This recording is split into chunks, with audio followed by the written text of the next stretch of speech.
Nossas saudações para todos os que acompanham este programa da Associação de Divulgadores do Espiritismo do Paraná. No programa de hoje, no tema livre, nós vamos falar sobre as obsessões espirituais, as causas, as consequências e os meios de tratamento. Em Espiritismo e Você, nós abordaremos as conexões entre a doutrina espírita e a física.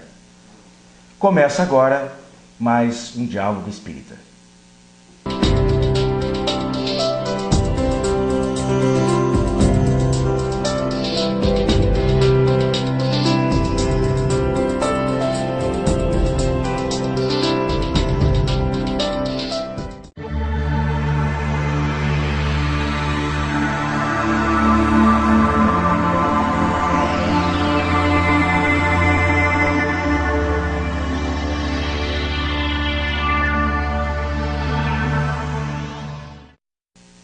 Meus amigos, obsessão, segundo os dicionários, é impertinência, perseguição, chama a atenção dessa definição, ideia fixa que domina doentiamente o espírito, resultante ou não de sentimentos recalcados e mania. A definição de obsessão para o espiritismo é que é uma ação persistente de um espírito mau sobre um indivíduo. A gente vai perceber que muitos dos sintomas que às vezes são classificadas aí, são rotuladas nas clínicas psiquiátricas, principalmente, ou nos compêndios especializados, como certas atitudes excêntricas, o transtorno obsessivo-compulsivo, agressividade, ansiedade, elas têm muitas vezes uma conotação de perturbação espiritual por trás. E isso é muito importante que a gente observe. Eu estou aqui com nossos amigos Gilberto e Robson para nos acompanhar nessa análise de hoje sobre as obsessões. E eu coloco para vocês o seguinte: drogas e álcool são portas escancaradas às manifestações obsessivas. É isso, Gilberto? Olá, amigos. Wilson, Robson, são os dois principais fatores daquele princípio, aquele inicial da obsessão. No primeiro momento, diria-se até que o espírito o obsessor, não está nem interessado em obsidiar ninguém, está interessado no próprio vício, que ele suga a energia desses dependentes. Então seria o primeiro passo, assim, muito cuidado com isso, em termos de dependências químicas, né? Álcool e outras drogas quaisquer. Né? Robson, a gente vai falar bastante ainda sobre isso aí, né? Não é, para ficar claro, que não é só o álcool e drogas que são fatores de atração de espíritos perturbadores. A gente vai ver isso aí para frente. Mas dessa definição aí, Robson, é ação persistente de um espírito. E quando existe essa possibilidade de um espírito se aproximar ocasionalmente, daí não é obsessão. Veja bem, ação persistente maligna, ou seja, é uma ação má. Porque se for... Não, mas mesmo esporádica. Mesmo esporádica. Porque a definição que a pessoa pode confundir com aquela intuição que o espírito recebe, às vezes, de salvar-se de um perigo, coisa e tal. Isso é uma intuição. Aquela ação persistência que o espírito tem em prejudicar o médium. Quando a gente fala médium aqui, gente, também vamos esclarecer, são todas as pessoas, tá? Não somente quem é médium que sofre a obsessão. Então, essa ação persistente, levada ao mal. Mas o que eu estou querendo saber aqui é o seguinte: existe a possibilidade de uma ação que não seja persistente? Sim, sem dúvida. Aí não é obsessão. Exatamente. Aí é uma influência. Tem uma influência passageira. Influência passageira, exatamente. Momentânea. Eu até confundi, por isso que eu falei eu até comentei Mas então é por isso, porque às vezes é só naquele momento. Agora, a obsessão é quando ela se mantém. Gilberto, além disso, dessa definição clássica de obsessão que nós temos aqui, né? De um espírito mau sobre um indivíduo, existe algum outro tipo de obsessão envolvendo... Sim, claro. Entre encarnados e... Existe a obsessão de desencarnado para encarnado, desencarnado para desencarnar, do encarnado para encarnado. Como é que é isso? Tá. Veja bem. O exemplo, a obsessão do desencarnado para o encarnado. Então são aquelas influências do que vem do mundo espiritual. Ok. Existem N motivos que nós vamos ver lá na frente. Ok. Desencarnado para desencarnado. No mundo espiritual também existem esses atritos entre os espíritos por N motivos. De encarnado para encarnado. Só nós comentamos um programa anterior sobre a falta da paciência. Então, esse de desencarnado para... encarnado para encarnado, só essa falta de afinidade, essa falta de paciência, de tolerância, de amor, de raiva. Eu acho que tem mais uma situação. A auto-obsessão também. Uma auto-obsessão, mas ainda na obsessão de encarnado para encarnado, o ciúme do intimo, exatamente. A posse, inveja, aquela questão de dominar, de manipular as pessoas. Os espíritos desencarnados fazem a mesma coisa que os encarnados, de manipular, de se aproveitar, de explorar os pontos fracos. A única diferença é que quando ele desencarnado para encarnado, nós não sabemos exatamente de onde está vindo. Então aqui, de encarnado para encarnado, seria menos difícil, né? Menos velado, né? Para poder resolver menos o problema. velado. E a auto-obsessão que você citou? E a auto-obsessão, que o indivíduo se ele mesmo traz aquela obsessão para ele, são né? coisas da vida, geralmente da vida passada. Cotidiano, do cotidiano também. São conflitos do cotidiano, interiores, fobias, cobranças, autocobrança, que se vive cobrando de determinadas situações, né? E também no plano espiritual também existe isso. E é um campo aberto daí, né? Um campo aberto, outras geral. influências. Meus amigos, eu queria fazer uma leiturazinha rápida aqui da classificação de Kardec da 19ª, 8ª e 7ª classes de espíritos, que foi inclusive um assunto abordado num dos últimos programas nossos. Vejam como as características desses espíritos, tanto encarnados como desencarnados. Na 10ª classe, chamada de espíritos impuros, diz o seguinte: são inclinados ao mal, pérfidos, apegam-se às pessoas de caráter bastante fraco, pessoas encarnadas. Quando encarnadas, inclinam-se a todos os vícios, fazem o mal pelo mal, constituem um flagelo da humanidade. São os grandes criminosos quando encarnados, e quando desencarnam tornam-se grandes perturbadores da ordem. A 9ª classe, espíritos levianos, são ignorantes, malignos, zombeteiros. Gostam de fazer intrigas, induzir ao erro, vulgarmente designado a tentar. 8ª classe, pseudo-sábios, julgam saber mais do que sabem realmente. E isso é muito perigoso dentro da prática da mediunidade. Que espíritos se deixam fascinar, que é um dos tipos de obsessão, por esse tipo de espírito. Eles acham que só aquele espírito sabe as coisas e que ele é o bom, ele faz, ele acontece. Tá? E a 7ª classe, espíritos neutros, nem são bastante bons, nem bastante maus, apegam-se às coisas deste mundo. Minha gente, nós estamos cercados de seres vivos, seres que pensam, que raciocinam, que sentem e que nos influenciam, porque nós vivemos numa sociedade. A sociedade de encarnados está entremeada pela comunidade espiritual. Simbiose. E isso, uma simbiose. Só que nós, infelizmente, não os vemos. Eles nos veem, nós a eles não.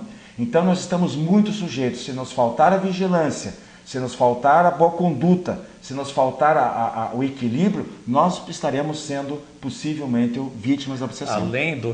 Além de nós não os vermos, eles sabem da nossa realidade, o que é diferente de nós encarnados para encarnados.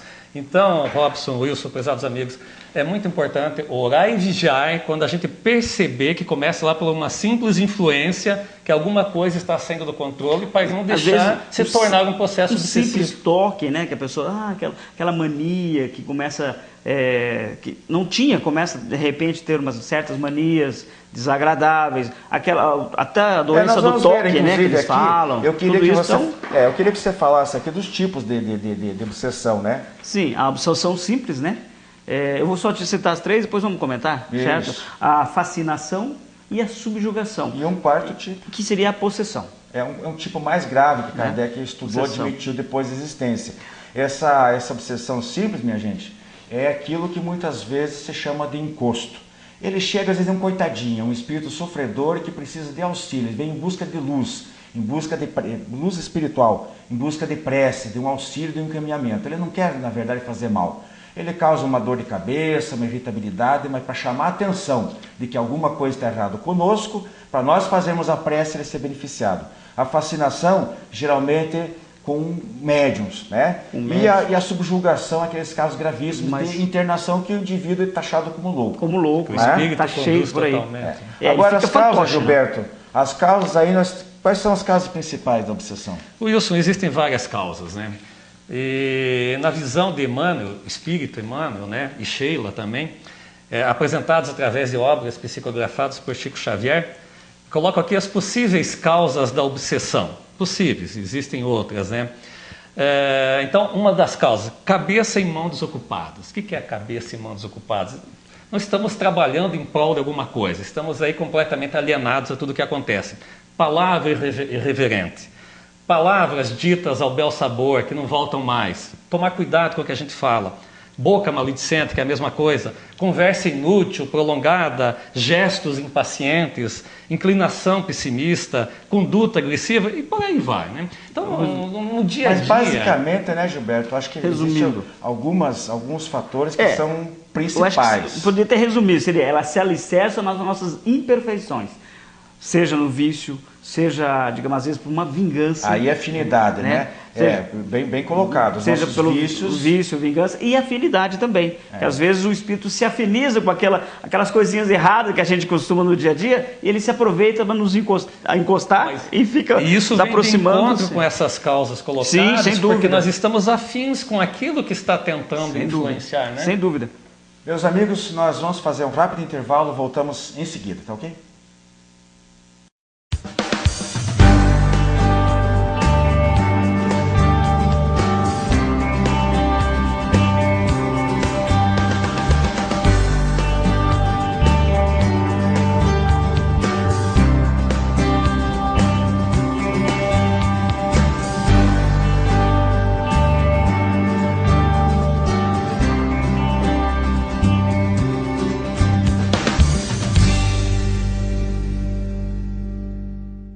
Você tem um familiar ou amigo com problemas de álcool ou drogas? Venha conhecer a comunidade psicossomática Nova Consciência em Capivari. Uma clínica com médico, psicólogo, terapeutas e especialistas no tratamento da dependência química. Atendemos pacientes do sexo masculino com um período de recuperação de 4 a 6 meses para desintoxicação, terapia, conscientização e renovação de valores. Maiores informações, acesse comunidadenovaconsciência.com.br ou ligue 34917000 com Saulo ou Arnaldo. Você que é distribuidor ou administra uma livraria espírita, não pode deixar de conhecer os livros da Editora M de Capivari, São Paulo. São mais de 400 títulos com dezenas de campeões de vendas. Peça o catálogo e dê aos seus clientes a oportunidade de conhecer os excelentes livros da Editora M. Contatos pelo e-mail vendas@editoram.com.br ou telefone 19 34 97 7000. Os amigos que acompanham o nosso tema livre de hoje, estamos aqui discorrendo sobre as obsessões espirituais. E nós falávamos antes do intervalo a respeito das causas mais comuns que causam as obsessões. Então, foi dito aqui que uma delas é a vingança, a outra são as afinidades, os encarnados atraem essas influências negativas e muitas vezes também são espíritos que fazem o mal pelo mal, né? Eles são pessoas desocupadas, são espíritos desocupados, ociosos e muito, muito maus. Então eles se comprazem em prejudicar os encarnados pela simples satisfação de ver os outros sofrerem. Fazer o bem. Importante a gente ter isso aí. Então nós temos que realmente... Tem uma frase que eu aprendi uma vez com um companheiro que diz o seguinte, né? Todos vocês conhecem, tenho certeza que você também conhece, nosso amigo telespectador, aquela frase que diz assim, diga-me com quem andas e te direi quem és. Né? A frase foi alterada para o seguinte, diga-me no que pensas e te direi com quem andas. Jesus falava espiritualmente. Ou seja, isso, né? É o pensamento que elege, o tipo de pensamento nosso que elege as nossas companhias espirituais. Se nós pensarmos sempre o bem, desejar com amor, com paciência, com resignação, de sabermos perdoar, etc, etc, etc, nós vamos atrair nosso espírito protetor, boas influências de espíritos que simpatizam com esse tipo de comportamento. Se a nossa conduta for contrária, se nós pensarmos mal, se nos irritarmos, pensarmos com ódio, nós vamos atrair. Não é, Fernando? Até porque o pensamento nada mais é do que um fruto de um desejo que se transforma em realidade. E ele atrai, né? Ele atrai, exatamente. Imã. Então, a partir do momento que você se afiniza com esses obsessores, a coisa complica. É interessante isso que, em termos de obsessão, às vezes, como você falou também, pode acontecer algum tipo de obsessão e nem por maldade. Algum espírito desencarnado, Robson, que nutria grande paixão por um espírito que está encarnado e não vê outra forma de se mera aproximar. curiosidade, chegar próximo, se aproximar. Além da curiosidade também, mas em não querer que ele se envolva, digo aqui, paixão, em termos de sentimentos, de amor, não vai se envolver com mais ninguém. Eu me permito dar um outro exemplo aqui. Entre encarnados é muito como a obsessão da mãe para o filho. Aquela mãe possessiva que não quer que o filho saia de casa, que não namore, que não case, que não tenha companhia, é filho dela, é meu filho. Esquece que o filho cresceu, é adulto e tem direito de viver a vida dele. Isso é uma obsessão. O ciúme de um cônjuge em relação ao outro, que fica policiando também o tempo todo em cima, aquela marcação cerrada, como a gente diz, isso é uma obsessão que está constrangendo os passos, o próprio pensamento, às vezes, da outra pessoa. Tirando-lhe a liberdade total. Então, para a gente continuar aqui, nós vamos falar um pouquinho agora sobre os modos de atuação. Então, vem lá. Primeiro, influência sutil através de pensamentos, sugestões repetitivas, hipnose, porque muitos espíritos, em casos graves, exercem uma verdadeira hipnose na mente desavisada, né? Instalação de aparelhos. Vocês leram as obras de André Luiz, quando ele fala que os espíritos plasmam. Nós falamos no programa passado sobre a capacidade dos espíritos criarem objetos, etc. Esses espíritos maldosos, eles criam pequeninos aparelhos que instalam fluidicamente no cérebro humano, um chipzinho, para eles terem um contato direto de influência, uma ligação permanente. Então, onde o espírito estiver, ele comanda, teleguia o encarnado. E causando também objetos que podem causar dor. Certo? Às vezes a pessoa tem uma certa dor, vai ao médico, e não consegue descobrir qual é a doença, qual é o motivo daquela dor. Às vezes, num tratamento espiritual, é revelado através, às vezes, numa mesa mediúnica, e do tratamento espiritual se encontra-se a cura. Então, Gilberto, outro meio de influência é a exploração dos pontos fracos de caráter. Nós já falamos assim por cima, né? E de temperamento.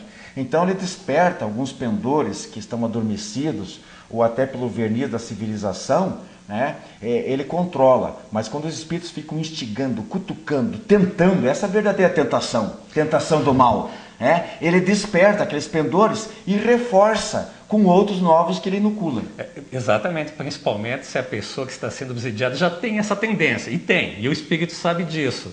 Então a gente vê muito isso no dia a dia. Pessoas que cometem alguns atos, né, porque já estão habituados àquilo, já faz parte do seu caráter, da sua moral. Imagina então sendo influenciado por um espírito na mesma sintonia, no mesmo padrão vibratório. Então você abre, você campa aí, como diz o ditado, junta a fome com a vontade de comer e a coisa se completa até um momento tal que o espírito encarnado perde completamente a noção do que está fazendo. Agora é interessante isso, Robson, notar o seguinte, que dificilmente a coisa já começa num processo de obsessão total ou de subjugação. Sim. Às vezes começa lá pela obsessão simples. Exatamente. Eu queria puxar isso aí com o Robson, porque um dos primeiros sintomas, às vezes a pessoa, ela sabe, ela percebe, ela começa a ver que tem pensamento que não é dela. Exatamente. Né? Começa por aí. É uma briga constante do pensamento. Às vezes o primeiro pensamento que vem à mente dela, até dela, mas é uma briga, digamos assim, de pensamentos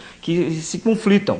O que acontece? Daí a pessoa, ela fica na dúvida, né? E aí vai surgindo, vai aumentando, se tornando, às vezes, os casos mais graves, como de subjugação, né? Porque se ela aceitar esse tipo de pensamento estranho, vá lá e faça isso, perturbe, fale aquilo, agrida. Que são contrárias ao caráter, muitas vezes, né? Bem contrárias ao caráter. Aceitar, vai passar para situações mais graves. A pessoa já está envolvida numa situação tal, o encarnado, que é bem propício a fazer determinadas coisas que são contrárias à sua conduta, mas alguém desculpem até o termo, buzina no ouvido, né? E acaba verdade. fazendo mesmo. Isso mesmo. Outra coisa, agora os sintomas, vejam só, sintomas psíquicos, né? Desequilíbrios emocionais, afecções nervosas, obviamente afecções do sistema nervoso, oscilação de humor, desvios de caráter e alterações de temperamento, agressividade, neuroses, fobia e uma infinidade de outras. Isso é sintomas psíquicos da obsessão. Alguns tipos de obsessão. Físicos, cansaço, depressão, falta de apetite, insônia. E aí vem o problema de coisas mais graves, como cirrose, tumores, úlceras, arritmias cardíacas, disfunções sexuais, etc. Daí o que acontece? A pessoa que ignora, gente, a gênese, a etiologia desses problemas, ela tem duas situações. No primeiro estágio, ela sente um incômodo, digamos, no coração, e ela não tem nada. Vai ao médico, o médico não acha nada. Faz exame, oleta, não tem nada. E ele vai embora. Acaba deixando. Quando depois o problema às vezes já está instalado, de uma caso dessa, uma gastrite, qualquer coisa, o médico evidentemente vai descobrir. Só que ele vai combater o efeito e a causa, que é espiritual, continua. O que vai acontecer? Esse paciente vai estar trocando de médico, vai estar trocando de medicação e não resolve o problema. Porque o problema espiritual não é físico. Exatamente. Né? Então, esse é um problema sério. Existe uma outra situação, gente, que é o vampirismo. Na obra Libertação, o espírito André Luiz, através do Francisco Cândido Xavier, ele narra um caso em que havia 60 dessas entidades vampirizando uma única pessoa encarnada. Então imagine casos mais graves. Eles sugavam, como o Gilberto falou, dessa energia vital. É uma situação terrível, terrível. E o médium, né? O médium obsedado fica à mercê deles, como fosse um fantoche. Eles fazem o que querem. Ele causa, digamos assim, constrangimento. Eles, às vezes, o médium até sabe que está fazendo uma coisa errada, mas ele não tem o controle sobre eles. Agora, Gilberto, para a gente completar nosso assunto aqui, uma coisa que eu gostaria de perguntar para você. O Espiritismo não é tão ingênuo de negar a existência de verdadeiras patologias, inclusive do sistema nervoso, né? Então, às vezes por malformação do cérebro, por uma lesão, por um trauma, um traumatismo craniano, né? Ou por uma lesão de um acidente, enfim, qualquer coisa, existe o problema da chamada loucura verdadeira.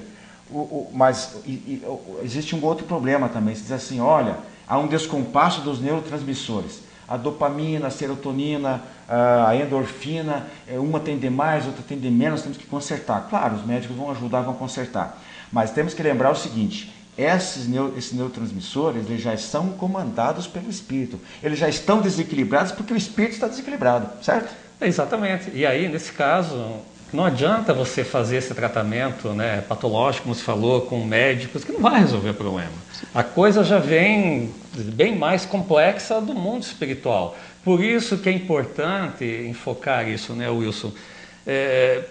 Para chegar nesse patamar, a coisa já transcorreu muito tempo. Agora, nós espíritos sabemos disso. Como colocar para alguém que não é espírita essa situação? Para a gente encerrar aqui, eu queria colocar justamente a respeito do tratamento. Eu ia falar. Existe o tratamento profilático, que é aquele preventivo, e existe o tratamento corretivo. No profilático, aquilo que a gente já falou, a prece, a oração, leituras edificantes, pensamentos elevados, principalmente a conduta moral correta, né? Disciplina do bem. Exercício físico e mental. Também.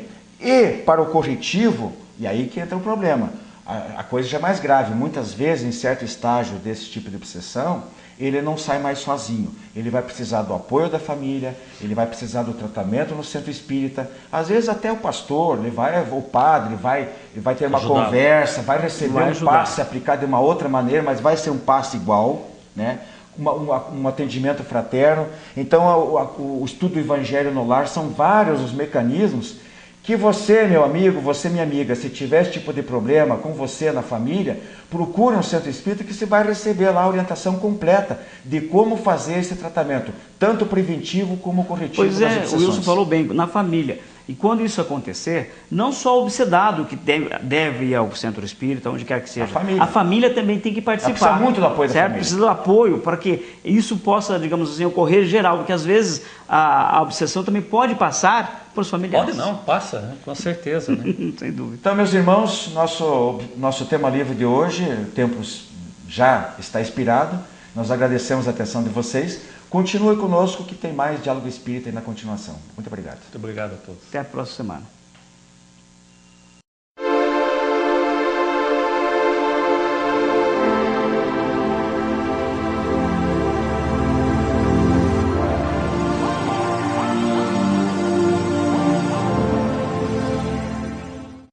Meus amigos, o quadro Espiritismo e Você traz hoje algumas conexões entre o Espiritismo e a física, a ciência física, material.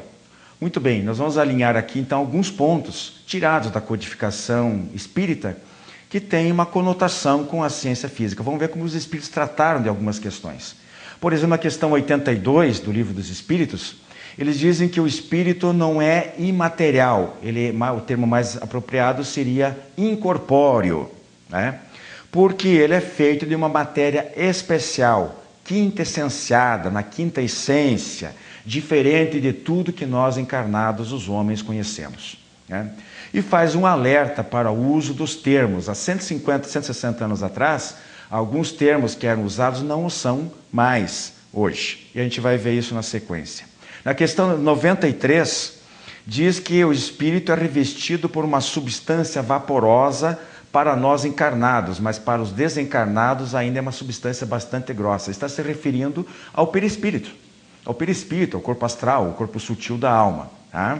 Que também é feito do fluido cósmico universal. Essa palavra fluido é que eu chamo a atenção. Mas vamos lá. Fluido cósmico universal, que é o princípio material do universo em contraposição ao princípio espiritual. Espírito do princípio espiritual, tudo que existe de material do princípio material ou fluido cósmico material. E o nosso corpo físico também, inclusive, é derivado desse mesmo fluido. Na questão 95, Kardec fala que esse perispírito é semimaterial, ou seja, tem energia, fluidos, etc. Muito bem. Essa dificuldade do termo fluido advém pelo seguinte, porque em física, fluido significa líquidos e gases. Mas, na época da codificação espírita, não é só Kardec que usou esse termo. Outras pessoas, cientistas, usavam fluido elétrico, fluido magnético, fluido vital. Hoje em dia, esses termos não fazem muito sentido perante os conhecimentos da física. Muito bem. Na questão 65, também do Livro dos Espíritos, eles falam sobre esse fluido elétrico ou magnético animalizado. Seria o fluido vital. Fluido vital que justamente é como se fosse a energia elétrica que anima o corpo físico. Bom, outro ponto importante que nós temos aí da física é o estudo da levitação, o fenômeno da levitação. Afora alguns os casos de clara prestidigitação, charlatanismo, de espetáculos circenses, o fato é que a levitação realmente ocorre. E como é que ela ocorre? Através da ação da mente sobre a matéria, seja o corpo físico de uma pessoa, seja um objeto que levita. A hipótese que mais se assenta, a mais provável, é de que haja uma anulação parcial ou total da força da gravidade, fazendo tal como os astronautas hoje no espaço. Eles flutuam. Aqui também pode levitar, anulando a força de gravidade.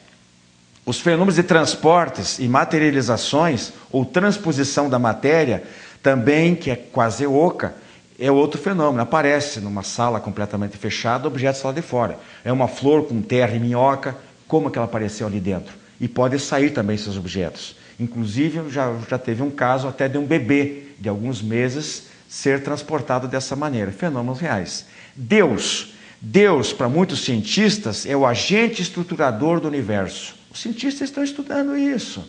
Então, é um paralelo, é uma conexão da física que o Espiritismo estuda, que os cientistas aproveitam e o espírita também aproveita o conhecimento da ciência. A mecânica do passe, que é comparada com uma bomba calcante e uma bomba aspirante, conceito de física. É a atração do fluido que o médium transmite para o paciente, né? A teoria, existe um livro chamado Teoria Corpuscular do Espírito e outro chamado Matéria Psi, do grande Hernani Guimarães Andrade, um grande estudioso físico espírita. Ele escreveu esses livros, pelo nome já dá para perceber, Teoria Corpuscular do Espírito, né? Também a relação da física quântica, hoje em dia, com o princípio de incerteza de Heisenberg, né? Se a partícula, em que momento que ela está e onde, como que ela pode ser detectada. Então, quando se fala em espírito, em matéria sutil, em menos densidade, se fala também, de certa forma, em física. E, finalmente, as colônias espirituais, nosso solar e outras colônias. Que tipo de matéria essas colônias são formadas, né? É uma questão que fica para ser resolvida. Não é matéria física, é um outro tipo de matéria. Talvez essa matéria derivada do fluido cósmico universal. Meus amigos, obrigado pela atenção. Um grande abraço para vocês e até a nossa próxima semana.